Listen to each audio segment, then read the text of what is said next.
గారిని మాట్లాడవలసిందిగా రిక్వెస్ట్ చేస్తున్నాం. ఇది చాలా హైప్ ఇచ్చేస్తారు అనవసరంగా.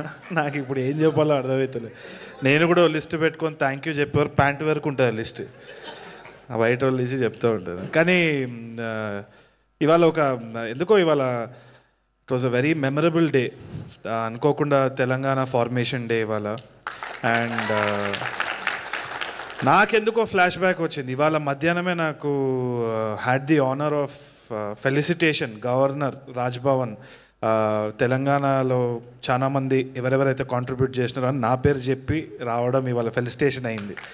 సో అది అప్పుడప్పుడు నాకు ఏమనిపిస్తుంది అంటే అసలు వర్తా కాదా నాకే డౌట్ వస్తుంది. ఫస్ట్ క్రిటిక్ లోపలే ఉంటాడు నాకు, అది ఎంజాయ్ కూడా చేయలేను ఎప్పుడు. సో ఎవడైనా పొగిడినా కానీ నాకు అది అర్థం కూడా కాదు. సో ఆ ఇవాళ సిచ్యువేషన్ వచ్చింది. ఎందుకో నాన్న గుర్తొచ్చిండి ఇవాళ. నాన్న కూడా తెలంగాణ మూవ్మెంట్కి కొంచెము he was in the four front అనమాట. అక్కడ కూడా అదే చెప్తుండే. So Osmania university student union leaders అందరు ఆ టైంలో ర్యాలీ అప్ చేసేటప్పుడు వాళ్ళ స్పీచ్లు రాయడము, ఇంటికి పోయినప్పుడల్లా ఆయనను చూస్తుండే. ఆయన వచ్చేసి నాకేమో అర్థం కాదు, ఉద్యమం దేనికోసం ఎందుకు, భాషనే కదా దాంట్లో ఏమున్నది, నాకు అంత పాలిటిక్స్ గురించి అంత ఐడియా అవగాహన లేదు. సో ఆ టైంలో నేను పోయినప్పుడల్లా నాన్న ఇట్లా పైన కింద చూసి ఈడో వేసిన కొడుకు అన్నట్టే చూసేటోడు. అప్పుడు నన్ను తిట్టే పదం బద్మాషే. ఈడు బద్మాషీడు, ఈడు అసలు ఏం చేస్తాడో ఏమో, ఏమేం చేయరా ఇట్లా కాంట్రిబ్యూట్ చేయి తెలంగాణ మూవ్మెంట్కి ఇట్లా కాంట్రిబ్యూట్ చేయి అంటే నాకు అసలు అవ్వకపోతుండే. అండ్ క్రిషాంక్ మన్నే ఆ టైంలో ఓయూజీఏసీ ప్రెసిడెంట్, ఆయన వచ్చి కూర్చొని డిస్కషన్స్ అవన్నీ అవుతున్నప్పుడు నేను అసలు ఈయనకి మంచి కొడుకులాగా ఎట్లా ప్రూవ్ చేసుకోవాలని అనుకునేటువంటి గివప్ చేసేసిన ఆఖరికి. ఎందుకంటే నాకు సినిమాలు అంటే ఇంట్రెస్ట్, ఈయనకేమో నచ్చదు. నాన్న తెలంగాణ ఫార్మేషన్ అయింది. అయిపోయిన తర్వాత పెళ్లి చూపులు రాసేటప్పుడు ఏమైందంటే చాలా ఆల్రెడీ ఆయన హార్ట్ కొంచెం ఇష్యూ ఉండే. సో దగ్గుతుండే, కాళ్ళు వాసిపోయినాయి. సో డాక్టర్స్ వచ్చి ఇన్నే కొన్ని నెలలు అని చెప్పేసి అంటున్నారు. ఆ టైంలో నేను రాత్రిపూట స్క్రిప్ట్ పెట్టుకొని రాసేటోడిని. దర్శివి డైలాగ్స్ రాసేటోడిని, రీతుది విజయ్ది కామెడీ రామ్ కామ్ రాస్తున్నా. ఇంట్లో ఏమో వేరే సిచ్యువేషన్. రాత్రిపూట భయమేది, ఎందుకంటే అప్పులు ఉండేది, సొంత ఇల్లు కాదు, ఫైనాన్షియల్ టెన్షన్ చాలా నడుస్తుండే. ఇక్కడేమో రొమాంటిక్ కామెడీ టేబుల్ మీద రాస్తున్నా. ఒక డైలాగ్ ఉన్నది దర్శిది, నా సావు నేను చస్తా అని చెప్పేసి. అది రాసేటప్పుడు ఏంది అంటే హ్యూమర్ వస్తలేదు, ఎందుకంటే నాన్న డాక్టర్స్ చెప్పేసినారు ఎనీ టైం ఏమైనా అవ్వచ్చు. సో ఈ డైలాగులు రాసేటప్పుడు రాత్రిపూట భయం వేసేది. భయంని కొంచెం తగ్గించాలంటే నాన్న ఉన్నాడా లేడా, కర్టెన్ ఇట్లా తీసి ఫోన్ తీసి లైట్ ఆన్ చేస్తే ఆయన పొట్ట ఇట్లా పైన కింద కదులుతుంటే ఊపిరి తీసుకొని పెళ్లి చూపులు కొంచెం కొంచెంగా రాశారు. ఎందుకు ఇది ఇవాళ చెప్తున్నా అంటే కామెడీ ఉండొచ్చు. చాలామంది చిన్న సినిమాలు కామెడీ అని తీసి పడేస్తారు, తక్కువ అంచనా వేస్తారు.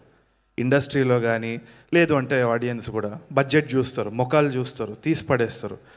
కానీ ఆ కథ ఎక్కడి నుంచి వస్తుందనేది రాసినోనికే తెలుసు. దాంట్లో నిజాయితీ ఉంది.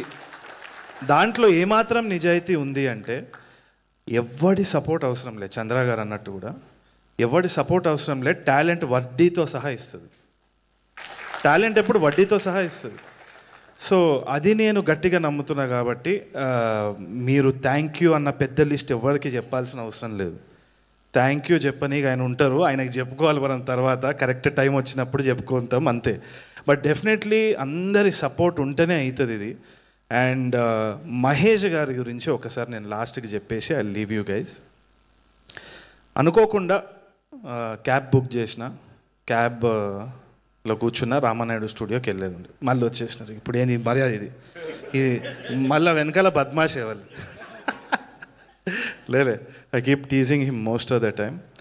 ఆయన క్యాబ్లో హీ వాజ్ డ్రైవింగ్ అరౌండ్. అప్పుడు ఈయన సినిమా గురించే మాట్లాడుతున్నాడు.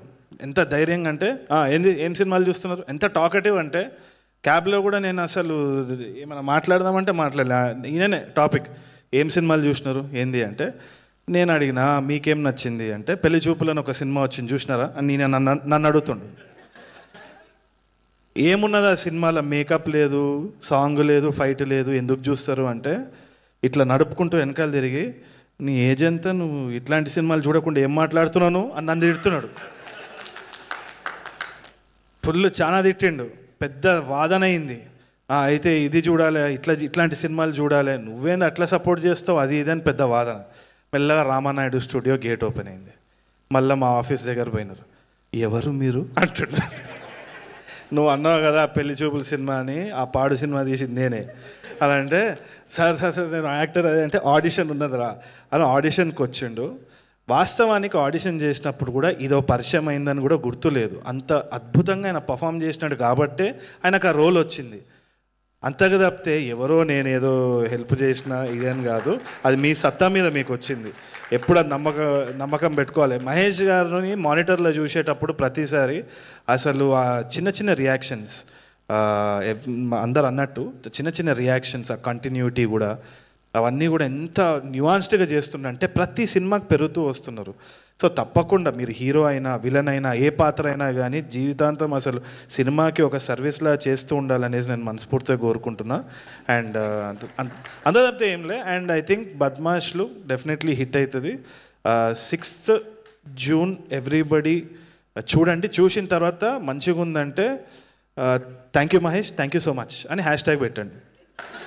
దాని అన్నిటికీ మీరు కూడా రిప్లై ఇవ్వాలి. థ్యాంక్ యూ అండి, థ్యాంక్ యూ సో మచ్ అండి. ప్రతి ట్వీట్కి మీరు రిప్లై ఇవ్వాలి. ఓకేనా?